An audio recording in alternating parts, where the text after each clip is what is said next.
Okay, so here's a trick I do every time when I'm gonna bag a tail or wing. It requires a pretty good roller, and there's lots of ways to do it, but what I do is I have a nap roller like this, and I tore everything off it so it's just the plastic tube, right?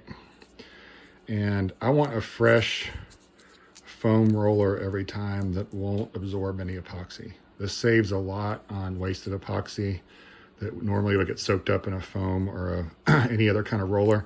This stuff is rolls of foam you get to pack plates when you move. It's like in the moving section at Walmart, and it's like $8 for a huge roll of it. Normally you tear pieces off of it and put it between, you know, stacks of plates like in a moving truck, but this stuff is the perfect consistency to roll onto a roller for bagging wings.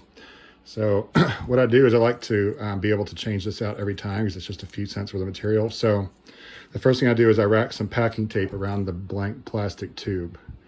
That way later I can tear this off and then tear it off clean so no residues left on the plastic roller.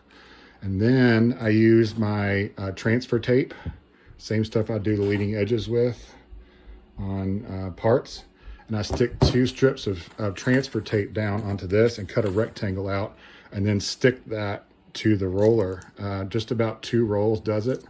Now I have a fresh roller made out of closed cell foam that won't absorb any epoxy. And when I'm done, I just tear all this off and put a new one on next time. It takes like a couple of minutes to do. So it's a really good, cheap way to do that. And if it ever does wear out, I've got a whole package of these. I can just tear all the fuzz off again and start fresh. But through what I've been doing, I've found that the quality of the roller is more important than a lot of steps to this. So if you have a fresh foam roller every time, it makes the process a lot easier to get the epoxy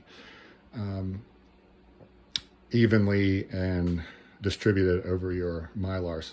So anyway, just something I found that works.